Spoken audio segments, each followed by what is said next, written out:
పౌర గ్రంథాలయ శాఖ Telangana part time sweepers union ఆధ్వర్యంలో హైదరాబాద్లోని రాష్ట్ర గ్రంథాలయ డైరెక్టర్, రాష్ట్ర గ్రంథాలయ పరిషత్ కార్యాలయాల వద్ద శాంతి నిరసన కార్యక్రమం చేపట్టారు. ఈ సందర్భంగా వారు మాట్లాడుతూ, తక్షణమే మా వేతనాల పెంపుదల కొరకు ఈ నిరసనను చేపట్టామని, అలాగే సమాన పనికి సమాన వేతనం ద్వారా వేతనాలు చెల్లించాలని అన్నారు. సెల్ఫ్ హెల్ప్ గ్రూప్స్ నిర్ణయాన్ని వెనక్కి తీసుకోవాలని, ఉద్యోగ భద్రత కల్పించాలనే ప్రధానమైన డిమాండ్లను వెంటనే పరిష్కరించాలని వారు కోరారు.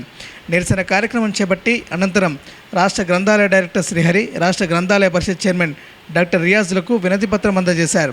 గత 30 సంవత్సరాలుగా పనిచేస్తున్నామని, ఉద్యోగ భద్రత కల్పించకపోవడం, అలాగే జీతాలు పెంచకపోవడం వలన కుటుంబ పోషణ చాలా భారంగా ఉందని అన్నారు.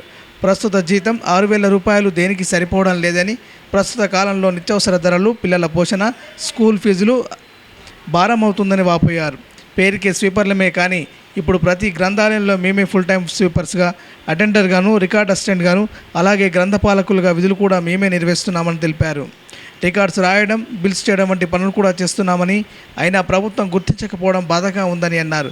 దీనిపై స్పందించిన రాష్ట్ర గ్రంథాలయ పరిషత్ చైర్మన్ డాక్టర్ రియాజ్ ఉన్నతాధికారులతో మాట్లాడి సమస్యను పరిష్కరించే దిశగా చూస్తారని హామీ ఇచ్చారు. ఈ కార్యక్రమంలో అధ్యక్షులు పిట్టా హుస్సేన్, గౌరవ అధ్యక్షులు ఎలగంద్ర శ్రీనివాస్, ప్రధాన కార్యదర్శి మధు కస్తాల తదితరులు పాల్గొన్నారు. నా పేరు మధు అన్న, సూర్యాపేట డిస్టిక్ హుజూర్నగర్ బ్రాంచ్లో పనిచేస్తాం. మేమందరం పార్ట్ టైం స్వీపర్లు, లైబ్రరీలల్లో స్వీపింగ్ అనమాట.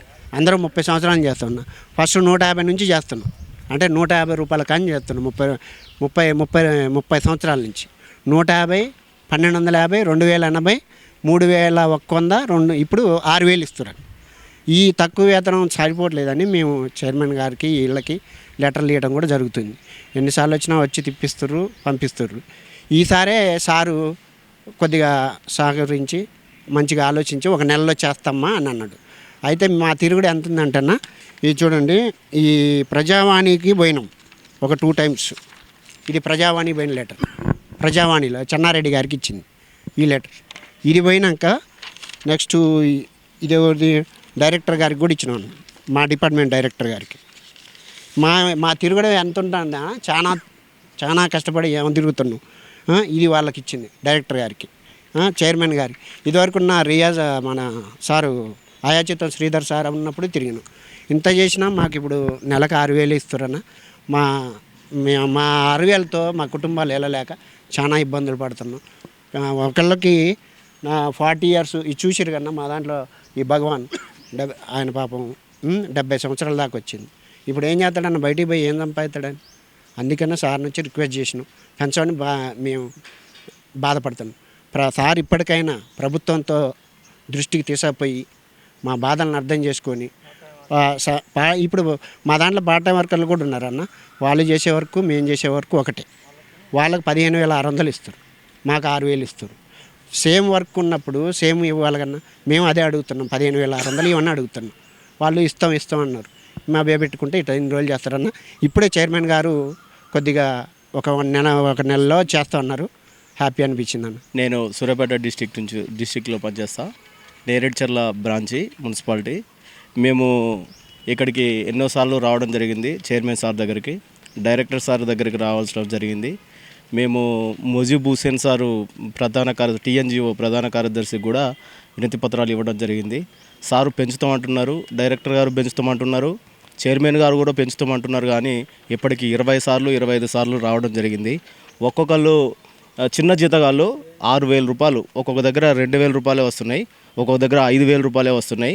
వాళ్ళు చాలని జీతాలతో వచ్చి ఇక్కడ దాకా వచ్చి డబ్బులు ఖర్చు పెట్టుకుని వచ్చి సార్ని కలిస్తే ఏదో మాటలు చెప్పి, ఏదో మభ్యపెట్టి, ఆ మాటలు ఈ మాటలు చెప్పి పెంచుతామమ్మా, మాట్లాడినామని చెప్పేసి ఫోన్లు చేసి మమ్మల్ని మభ్యపెట్టి ఇంటికి పంపుతున్నారే తప్ప జీతం అయితే పెరగట్లేదు.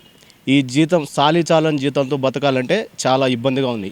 ఇప్పుడున్న నిత్యావసర పరిస్థితుల వల్ల ఏ ప్రోగ్రామ్కి వెళ్ళాలన్నా, ఎటు వెళ్ళాలన్నా, ఎక్కడికి వెళ్ళాలన్నా, కూరగాయలు తీసుకోవాలన్నా, ఏది తీసుకోవాలన్నా కూడా చాలా ఇబ్బందులు ఎదుర్కోవాల్సి వస్తుంది.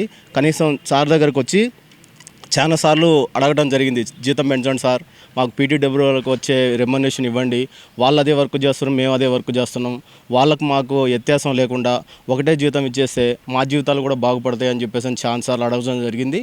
మొన్న రీసెంట్గా గత 2 నెలల క్రితం సార్ దగ్గరికి ఇదే సార్ దగ్గరికి వస్తే సార్ మాకు హామీ ఇచ్చి డైరెక్టర్ గారికి ఒక లెటర్ రాసి పంపడం జరిగింది. అది తెలుసుకోవడానికి కూడా సార్ దగ్గరికి వెళ్ళాము. అక్కడ సార్ కూడా వచ్చిందమ్మా పెంచుతామమ్మా అని చెప్పి ఇప్పుడు 3 నెలలు అవుతుంది. అయినా కూడా మళ్ళా పెంచట్లేదు. ఇప్పుడు సార్ పెంచరా అని సార్ని గట్టిగా అడగడం కోసం వచ్చాం. వచ్చిన తర్వాత సారు స్పందించి మా ముందరనే సార్కి ఫోన్ చేసి అడగటం జరిగింది. సార్ కూడా పెంచుతామని చెప్పేసి అన్నారు. ఇప్పుడు నెలలో చేస్తామని చెప్పేసి తమరు మీ ముందర మీడియా ముందర కూడా మాట్లాడి ఓకే చేశారు. అది జరగాలని మేము అందరం కలిసి సంతోషంగా కోరుకుంటున్నాం. ఇప్పుడు మేము డైరెక్టర్ సార్ దగ్గరికి మళ్ళీ వెళ్తున్నాం. ఇప్పుడు ఇచ్చిన రెమ్యునరేషన్ సార్కి ఇచ్చిన రెమ్యునరేషన్ గురించి నెలలో పెంచుతానన్న గురించి కూడా ఇప్పుడు పోయి డైరెక్టర్ సార్ని అడిగి తెలుసుకొని ఆ సార్ దగ్గర కూడా హామీ తీసుకొని మేము మా జీవితాలు కాపాడుకోవడం కోసం ఇక్కడికి వచ్చాము. మాకు సరైన శాలరీ సమాన పనికి సమాన వేతనం జీతం ఇవ్వమని చెప్పేసి మేము కోరుతున్నాం. ఈ ప్రభుత్వంతో చైర్మన్ గారు కానీ డైరెక్టర్ గారు మాట్లాడి మాకు జీతం పెంచుతారని దయతోటి వెంటనే మాకు జీతం పెంచుతారని చెప్పే ఆలోచనతో మేము ఇక్కడికి వచ్చి సార్ దగ్గర హామీ తీసుకుని వెళ్తున్నాం. సార్ నిర్మల్ డిస్టిక్ 50 రూపాయల నుంచి చేస్తున్నాం సార్. ఇప్పుడు 6,000 జీతం అయింది. సీనియారిటీ బాగా అయిపోయింది. ఇప్పుడు ఏం పని చేయబుద్ధి దీని మీద బతుకుడు ఉన్నది. మాకు బాగా ఇబ్బంది ఉన్నది. మా ఇంటి వాళ్ళకు వికలాంగులు చేతు కాలు పడిపోయింది. మా గోళీలకు మందులకు సరిపోతలేవు ఈ డబ్బులు. చాలా పని చేస్తున్నాం. 22 సంవత్సరాలు 22 ఇయర్స్.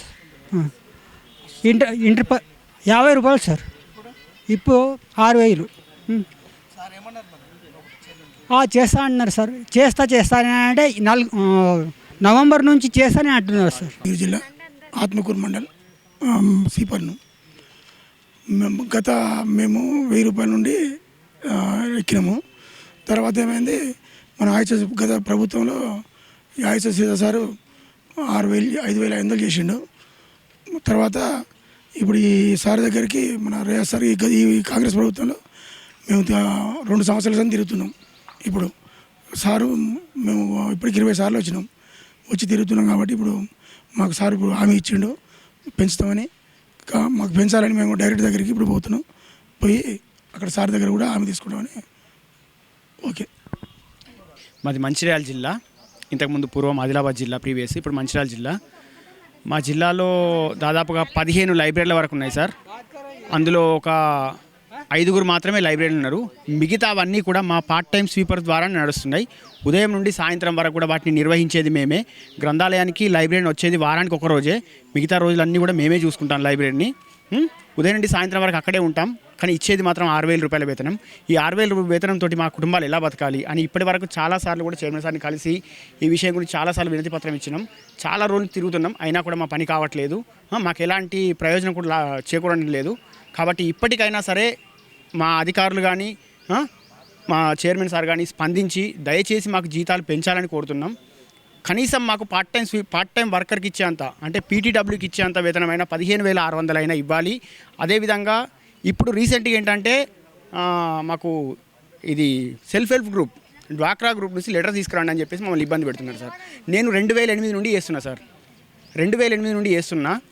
ఇప్పుడు మమ్మల్ని పార్ట్ టైం స్వీపర్ నుంచి వెళ్ళి అది మన సెల్ఫ్ హెల్ప్ గ్రూప్ నుంచి లెటర్ తీసుకురండి, డ్వాక్రా సంఘం మహిళా సంఘం నుంచి లెటర్ తీసుకురండి అంటే మహిళా సంఘాలలో మగవాళ్ళు ఉండరు సార్, ఆడవాళ్ళు ఉంటారు. ఇప్పుడు మేము మహిళా సంఘాల నుంచి లెటర్లు ఎక్కడి నుంచి తీసుకురావాలి అంటే వాళ్ళు ఏం చెప్తున్నారంటే మీ భార్యలది, మీ అమ్మలది, లేకపోతే మీ పక్క వాళ్ళది ఎవరిదాన్ని అడిగి తీసుకురండి అని చెప్పేసాను. ఇప్పుడు 18-20 సంవత్సరాలు చేసినటువంటి నా సీనియారిటీ ఏమైపోవాలి, మరి నేనేమైపోవాలి వాళ్ళ లెటర్ ఇస్తే? కాబట్టి ఇలాంటి సమస్యలు చాలా ఉన్నాయి. ఇప్పుడు ఈ విషయం కూడా సార్ దృష్టికి తీసుకెళ్ళినాం. ఆ సార్ కూడా స్పందించి దీనిపైన కూడా నేను వెంటనే డైరెక్టర్ నుంచి వెళ్ళి రిటర్న్లో మీకు లెటర్ ఇప్పిస్తాను. అది కూడా ఇక ముందు కూడా మీకు ఇలాంటి ఇబ్బంది లేకుండా నేను ఈ సెల్ఫ్ హెల్ప్ గ్రూప్ లెటర్ కూడా అడగకుండా నేను చూసుకుంటాను. నేను డైరెక్టర్ గారితో మీకు రిటర్న్లో ఒక లెటర్ పంపిస్తాను ప్రతి డిస్టిక్ కూడా అని చెప్పడం జరిగింది. సంతోషమే. ఇకనైనా మా యందు దయతలిచి మాకు కొంచెం జీతాలు పెంచి మమ్మల్ని ఇలాగా బ్రతకనివ్వాలని కోరుతున్నాం. మేము హైదరాబాద్ నుంచి మాట్లాడుతున్నామండి. హిమాయ్ సిటీ సెంటర్ లైబ్రరీ నుంచి వర్కర్స్ 23 ఏళ్ళ నుంచి చేస్తున్నాను నేను. ఏం లేదండి, మాకు జీతాలు మేము గడవడమే కష్టమవుతుంది.